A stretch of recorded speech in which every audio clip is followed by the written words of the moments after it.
천재물리학자 아인슈타인은 꿀벌이 지구에서 사라지고 나면 4년 안에 지구는 멸망할 것이다 이렇게 예언을 했습니다. 꿀벌은 자연 수정을 통해서 열매를 맺게 하는데 꿀벌이 사라지면 자연 수정되는 농작물의 30-40%가 줄어들게 됩니다. 그러면 이 일로 인해서 식량 부족 현상이 생기게 되고 농산물 가격이 급등하게 되면서 급기야 식량 전쟁을 가져올 수 있기 때문입니다. 벌은 꽃을 자연 수정을 해서 열매를 만드는 역할을 합니다. 이 벌의 역할이나 꽃의 목적은 열매를 맺게 하는 것이죠. 그런데 성도 여러분, 이 열매 이야기는 우리들의 영적인 삶에도 적용될 수 있는 이야기입니다. 예수님 우리가 열매 맺는 삶을 원하셨습니다. 그래서 말씀이 우리에게 임할 때에 우리의 마음이 길가나 돌잡밭이나 가시덤불이 아닌 옥토가 되어서 30배, 60배, 100배의 결실이 있는 삶을 원하셨던 것이죠. 오늘 본문에서 예수님은 자신을 포도나무다 정의하십니다. 요한복음에는 예수님이 나는 누구다라고 자신을 정의하신 말씀이 7개가 있습니다. 내가 곧 생명의 떡이다. 나는 세상의 빛이다. 나는 양의 문이다. 나는 선한 목자다. 나는 부활이다. 나는 생명이다. 이렇게 자기의 정의를 하신 예수님께서 맨 마지막에 하신 말씀이 나는 포도나무다라는 말씀입니다. 이스라엘에 있는 나무 중에 제일 볼품 없는 나무 가운데 하나가 포도나무입니다. 예수님은 자신을 나무에 비유하실 때에 볼품 없는 포도나무보다는 우람한 백향목 혹은 아름다운 종려나무에 자신을 비유하실 수도 있었을 것입니다. 그러나 예수님은 자신을 포도나무에 비유하십니다. 그 이유는 열매 때문입니다. 오늘 본문은 예수님이 제자들과 마지막 만찬을 끝내시고 이제 겟세마네 동산에 기도하러 올라가시기 전에 제자들에게 들려주신 말씀입니다. 그러니까 오늘 말씀은 예수님이 제자들에게 남기시는 유언적 성격을 지닌 말씀이다 라고 생각할 수 있습니다.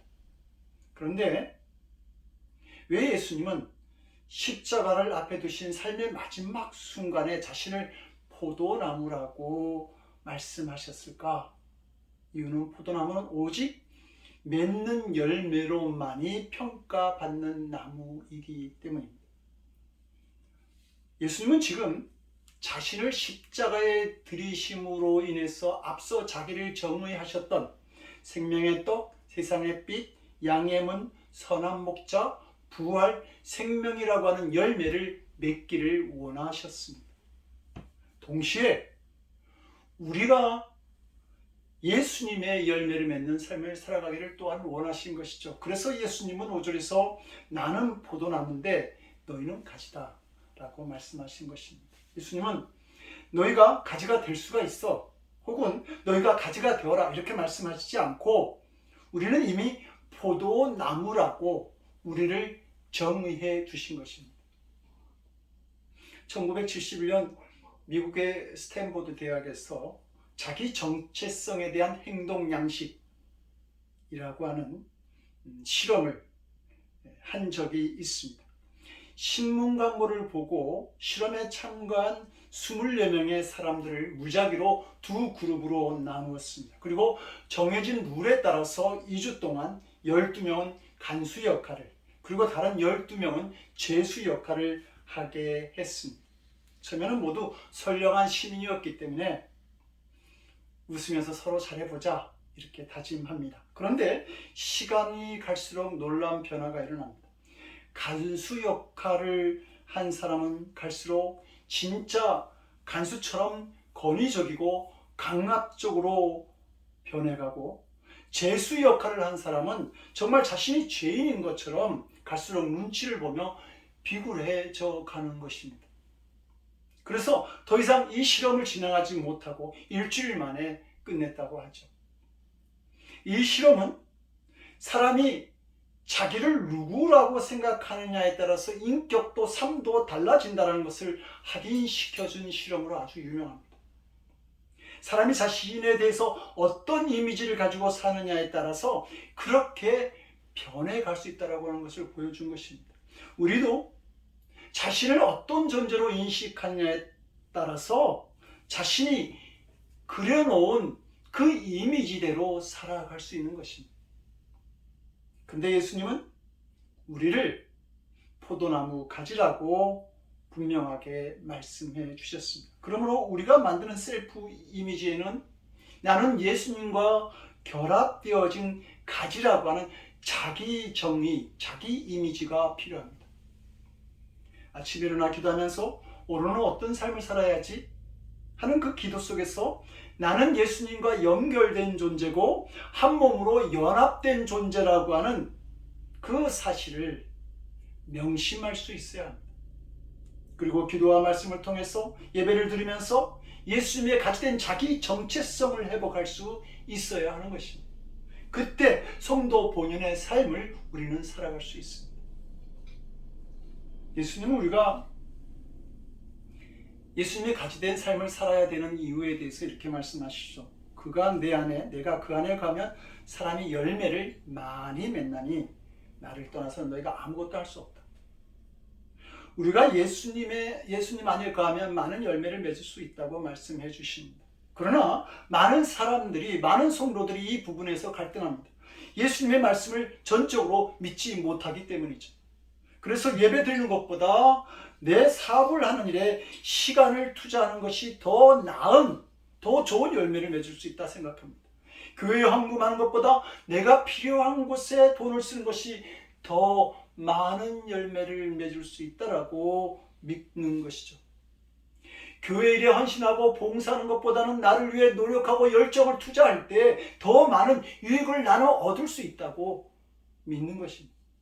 그러나 믿음의 삶을 살다 보면 나를 위한 투자가 많은 열매를 가져다 주지 못한다는 사실을 알게 됩니다.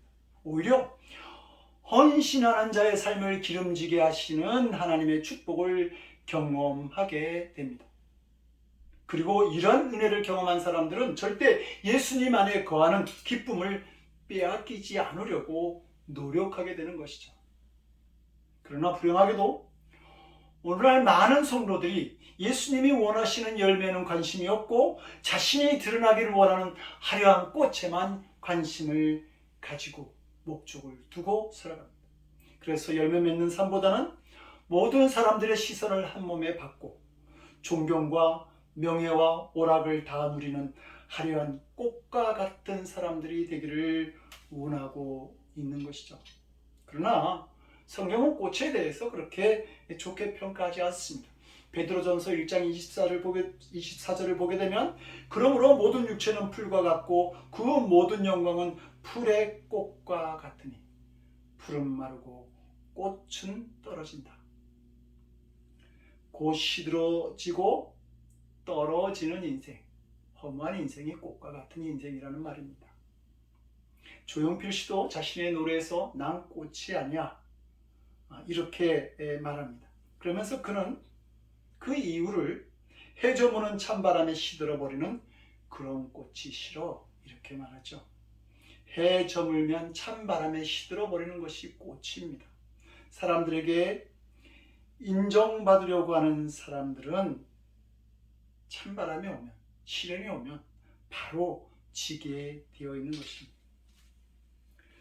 성도 여러분, 신앙생활하면서 많은 사람들이 그 사람들에게 인정받기 위해서 하나님을 버리는 것을 보게 됩니다. 그런데 그런 사람들을 보면 안쓰러운 마음이 들죠. 불쌍하기까지 합니다. 한국의 정치나 경제 범죄자들 가운데 많은 기독교인들이 포함되어 있습니다. 만약 그 분들이 꽃이 아니라 열매를 추구하는 삶을 살았다고 한다면 그런 자리에 있지 않아도 되었을 것입니다. 그러므로 이 세상 모든 사람들에게 버림받아도 하나님께 인정받는 그러한 인생이 되어야 되지 않겠습니까? 예수님은 섬기려고 오셨다고 말씀하셨는데 신앙생활을 하다 보면 섬기려는 사람보다는 섬김을 받으려고 하는 사람들이 더 많이 있음을 알게 됩니다.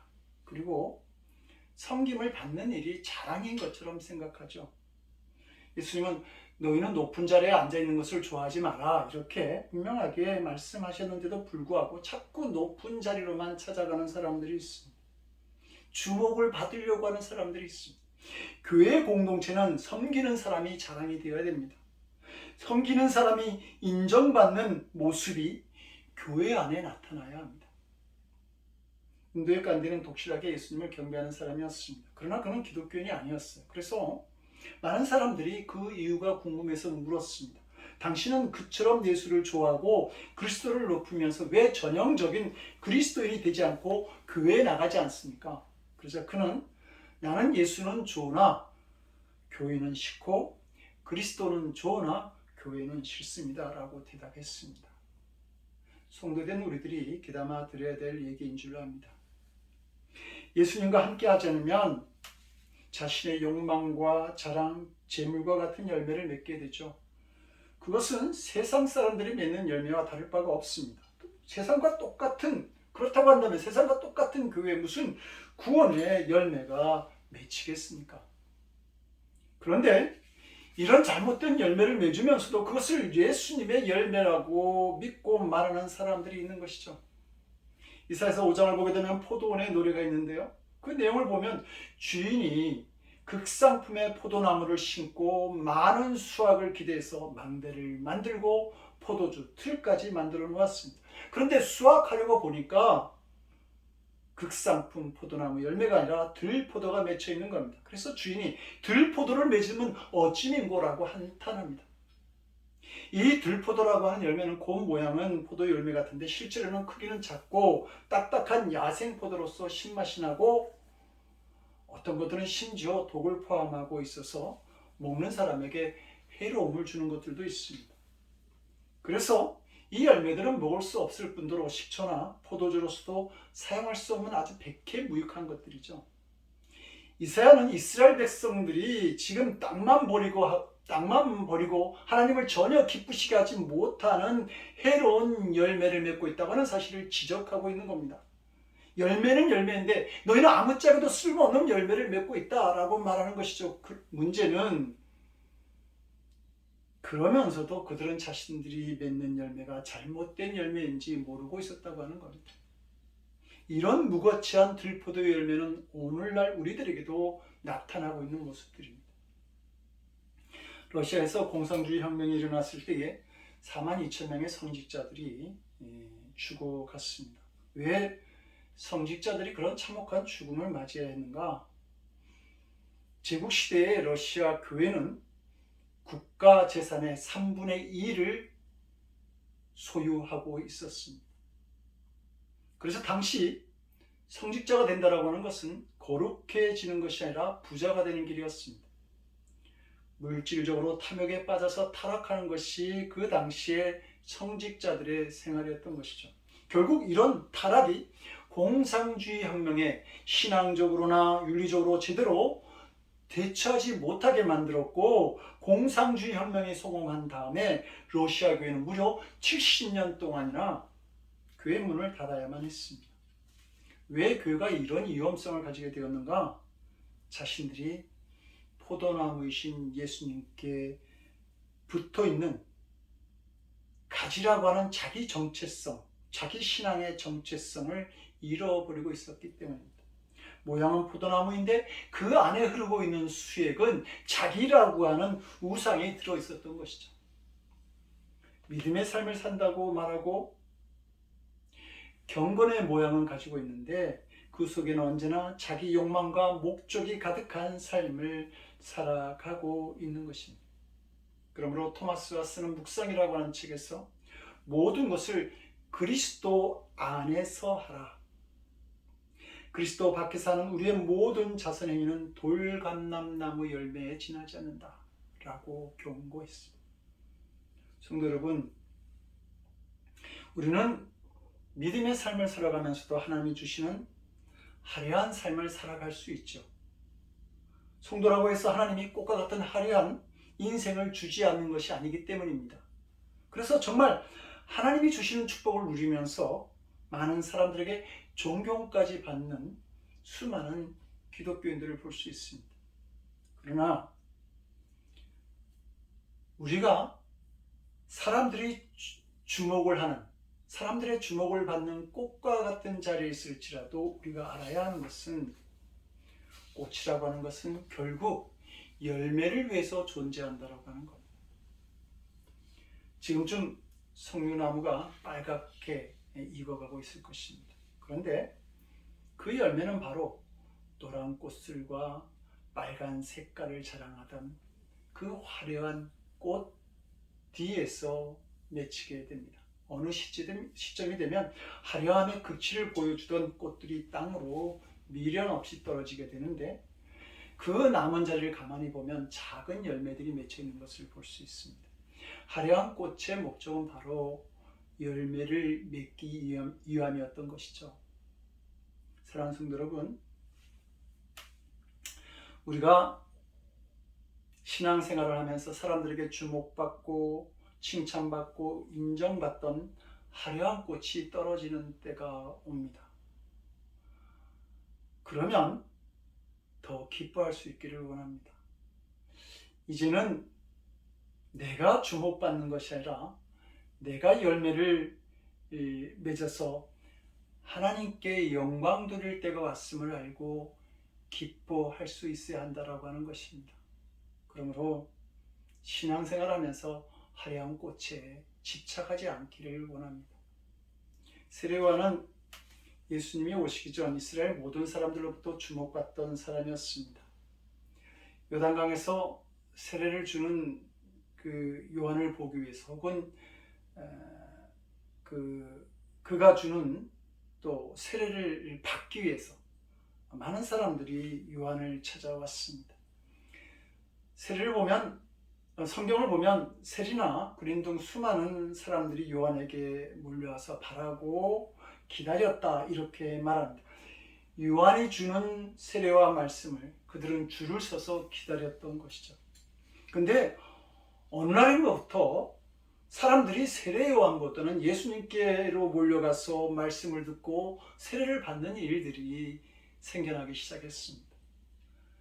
요한의 제자들은 이 일이 몹시 못마땅해서 자기의 스승인 세례 요한에게 가서 고자질을 합니다. 선생님이 중환하시던 이가 세례를 베풀매 사람이 다 그에게로 가더이다. 그러자 그때 세례 요한이 말하죠. 그는 흥하여야 하겠고 나는 쇠하여야 하리라. 성도 여러분, 이 요한의 고백이 우리의 고백이 되기를 원합니다. 나의 꽃은 저도 예수님의 열매가 맺혀지는 삶이라고 한다면 기쁘게 그 자리로 나아갈 수 있어야 한다라고 하는 말입니다. 우리는 우리의 화려함을 자랑하고 그 꽃이 주는 만족을 누릴 때가 있습니다. 그러나 그 화려함도 언젠가는 예수님이 원하시는 열매를 맺기 위해서 기쁜 마음으로 떨어져야 합니다. 사랑하는 성도 여러분, 우리가 신앙생활을 하다 보면 꽃은 지고 또 어려움을 당하는 때가 있습니다. 항상 좋은 일만 일어나기를 기대해서는 안 된다고 하는 말입니다. 내가 열매 맺는 삶을 살겠다고 결단하면 어려움도 고난도 찾아온다는 사실을 알아야 합니다. 예수님은 오늘 우리가 봉독한 요한복음 15장인 그 후반부에서 성도가 세상으로부터 받을 고난에 대해서 세상이 너희를 미워하면 이라고 말씀하시죠. 예수님을 믿으면 세상으로부터 미움을 받는 때가 온다는 말입니다. 그것은 예수님께서 세상으로부터 미움을 받으셨기 때문입니다. 당시 유대 사회 지도층이나 종교적 지도자들에 의해서 미움을 받으셨고 결국 그들은 예수님을 십자가의 죽음으로 몰고 갑니다. 이런 자신의 삶에 대해서 예수님은 머리 둘 곳 없는 삶을 사셨다라고 말씀하시죠. 그런 예수님의 고난을 가시된 우리들도 받을 수 있다는 말입니다. 사랑하는 성도 여러분, 열매를 위해 꽃을 떨어뜨려야 하듯이 예수님과 동행하면서 고난을 받을 때도 있고 미움을 받을 때도 있다라고 하는 것을 각오할 수 있어야 합니다. 그러므로 우선은 예수님을 믿다가 미움을 받거나 핍박을 받게 될 때에 두려워하거나 낙심하지도 말고 나를 핍박하는 사람들을 미워하지도 말아야 합니다. 오히려 기뻐해야 할 것입니다. 그것은 정말 우리가 주님의 사람이 되었다, 하나님의 사람이 되었다라고 하는 증거가 되기 때문입니다. 꽃만 피우려고 하는 성도는 고난을 피하려고 하죠. 고난의 의미와 가치를 모르기 때문입니다. 그러나 열매를 바라보는 성도는 고난의 의미를 잘 압니다. 농부는 곡식이 열매를 맺으려면 비도 오고 바람도 불고 무더위나 추위도 와야 함을 잘 압니다. 그래야 충실한 열매가 맺히기 때문이죠. 신앙생활도 마찬가지입니다. 고난이라고 하는 것은 열매를 맺는데 필수적인 요소가 됩니다. 예수님은 8절에서 말씀하십니다. 너희가 열매를 많이 맺으면 내 아버지께서 영광을 받는다. 그러면 너희는 내 제자가 되리라. 열매 맺는 삶이라고 하는 것은 결국 하나님께 영광 돌리는 삶이라 말할 수 있습니다. 그런데 가시된 자의 삶을 살아가면서 꽃이 떨어져도 기뻐하고 고난을 받아도 기뻐할 수 있는 사람은 하나님께 영광 돌릴 수 있는 믿음을 가진 사람이다 라고 말할 수 있습니다. 성도 여러분, 날씨가 뜨겁습니다. 농부들은 이 뜨거운 햇볕이 열매를 익어가게 한다라고 말하죠. 견디기 힘든 뜨거운 시간, 고난이 우리에게 찾아올지라도 포도나무이신 예수님을 더 든든히 붙잡는 가지가 되기를 원합니다. 그래서 꽃과 같은 화려한 삶의 유혹도 물리치고 꽃이 지는 아쉬움이나 고난 속에서도 더욱 주님을 붙들고 주님이 기뻐하시는 열매를 맺을 수 있기를 원합니다. 그리고 주님이 기뻐하시는, 주님께 들으시는 열매만으로도 만족해하고 기뻐하면서 하나님께 영광 돌리며 살아가는 사랑하는 성도들 되시기를 주님의 이름으로 간절히 축원드립니다. 기도하시겠습니다. 포도나무 되시는 주님, 부족한 우리를 가지 삼아 주시니 감사합니다. 주님과 언제나 가지된 자의 삶을 살아가기를 원합니다. 부족하지만 주님이 기뻐하실 열매를 위해 화려한 꽃의 유혹도 고난도 이길 수 있는 언제나 주님의 가지된 자의 삶을 살아갈 수 있도록, 그리고 열매를 맺는 자의 삶을 살아갈 수 있도록 주여 우리를 도와주시옵소서. 이제는 포도나무로 이 땅에 오셔서 우리를 가지된 자로 삼아주신 우리 주 예수 그리스도의 크신 은혜와 독생자의 생명을 십자가 희생제물로 드리심으로 인해 우리에게 영원한 생명의 열매를 허락하신 아버지 하나님의 극진하신 사랑하심과 세상 자랑도 고난도 다 이기게 하시고 오직 주님 기뻐하시는 삶으로 나아갈 수 있도록 우리를 도우시는 성령님의 감화 감동 우리 안에 교통하시고 역사하시는 놀라우신 은총이 세상 자랑 다 버리고 오직 주님 기뻐하실 열매를 맺어 내가 참 잘하였도다 착하고 충성된 종아 내 주인의 즐거움에 참여할지어다 라고 말씀하시는 주님의 칭찬받기를 원하는 거룩한 성도들 머리 위에 저들의 삶과 가정과 일터와 드려지는 기도 위에 그리고 함께 복음을 나누는 선교사님들 머리 위에 지금으로부터 영원토록 함께 하옵시기를 간절히 축원드리옵나이다. 아멘.